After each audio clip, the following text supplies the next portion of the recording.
Today I'm going to talk about a puddle of water on a flat surface. And we're going to assume with this puddle of water that the height is h and that there's no curvature sufficiently far from the edges. Okay?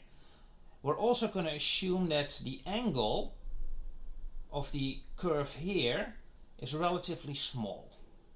So we can make certain approximations and we can actually calculate something and get some physics out of it.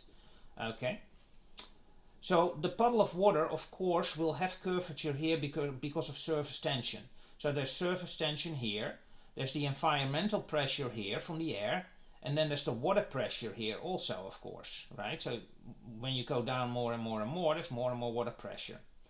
So the first thing that we're going to do is we're going to calculate the curvature or the radius of curvature of a curve in 3D space, because that's what we need to calculate this. Yeah, because once we have that curvature, we're going to use the Young-Laplace equation to in fact calculate the differential equation and come up with a solution. So let's first start with deriving the curvature of a curve in 3D space. So here you see a curve in 3D space, right? Lambda s, with s being the parameter, and that's arc length what is measured with s. So s gives you the arc length. The benefit of that is if you take a position vector to that curve, rs, you differentiate it once with respect to s, with respect to the arc length, you will get a tangent vector that is unit length. Okay? And that's what I do here. So ts is the differentiation of r, which is the position vector pointing towards the curve, with respect to s differentiated. That gives you t. The length of t is 1. t dot t equals 1. These are vectors. Okay? So now you can differentiate this. And if you do that, you get r double dot s. Remember, ts equals r dot, so r double dot s dot r single dot s equals 0. So what you will see is that this vector is perpendicular on this vector. This vector is unit length, this vector is not. Okay? This is in fact curvature length. And that we will see that in a minute. So we already calculated ts, we calculated r double s, which is in the direction of n, right? But it's longer than n or shorter than n, depending on the curvature of the curve. Okay?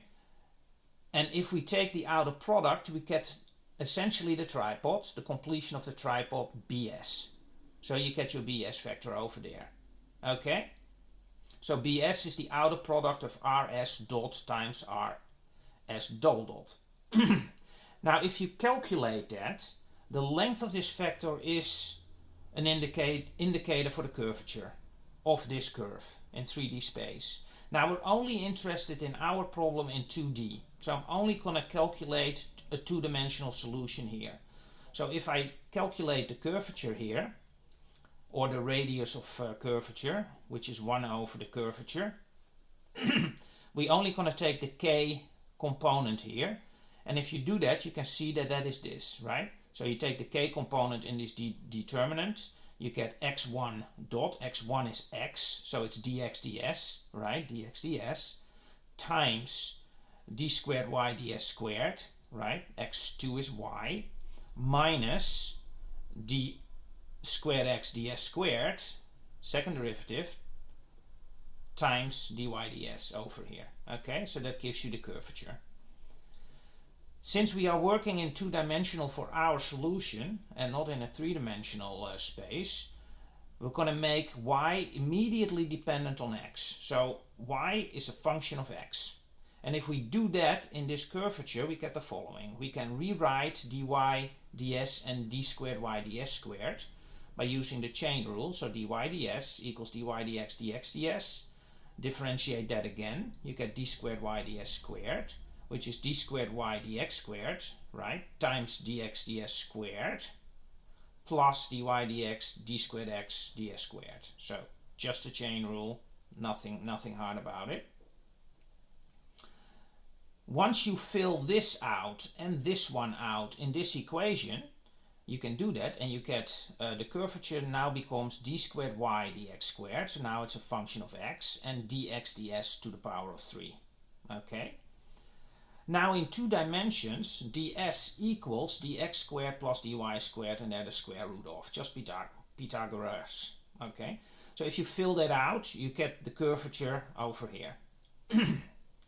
And this is the formula that we are actually going to use to start solving our Young-Laplace equation. So now let's move to the Young-Laplace equation.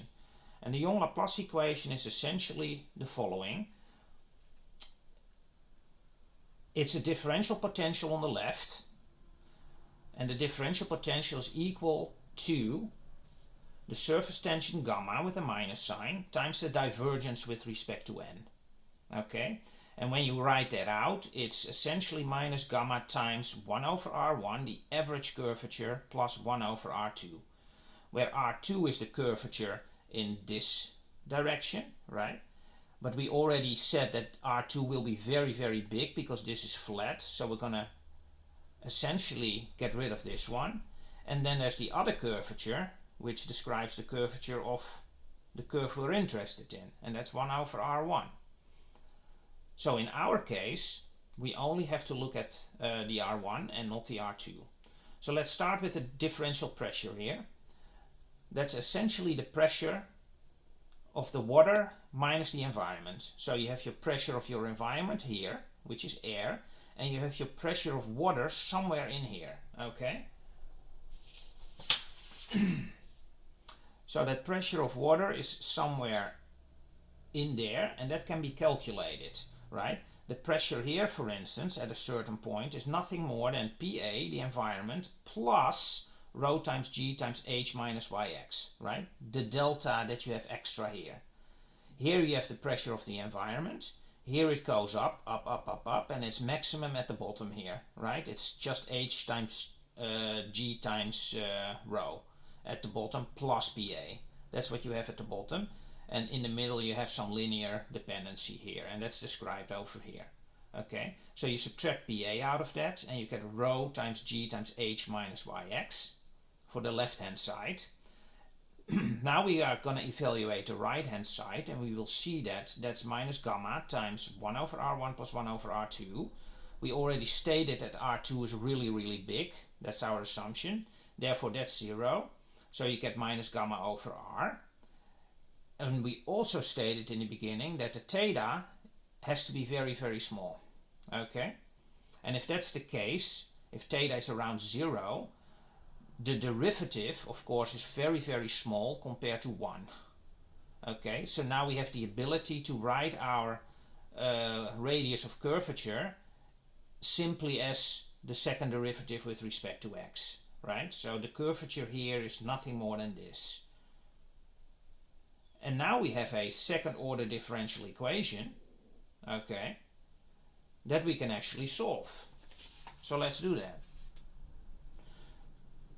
So we have our second order differential equation over here. We can rewrite that a little bit where we take all the y's to the left and the rest, the constant, to the right.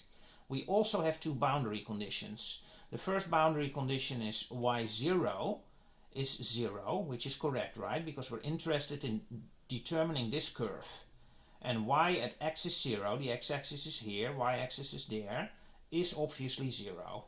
Also, if x goes to infinity, right, very far into the puddle, we can assume that yx equals h, right? That's that height. That's our second assumption, because we assumed that r2, the radius of curvature there, is very, very large. So because of that, this is our boundary. Okay, so now you have a linear differential equation, very simple, 2 initial conditions, second order, so you can solve it, and I've done that here. Yeah, you just get an exponential, which runs pretty well with what you see here also.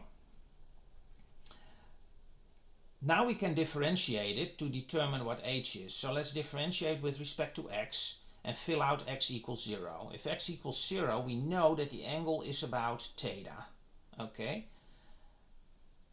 So we also know that this is about tangent theta, right? And that's exactly the differentiation of x at position x is 0.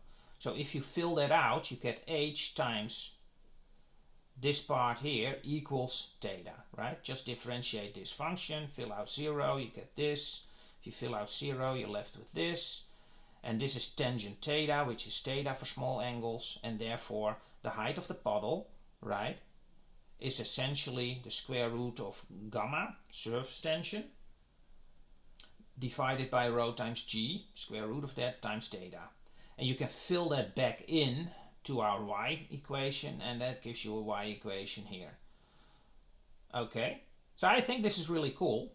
And also this is a very good place to stop. So if you like this video, please subscribe and please like, and I'll see you in the next one.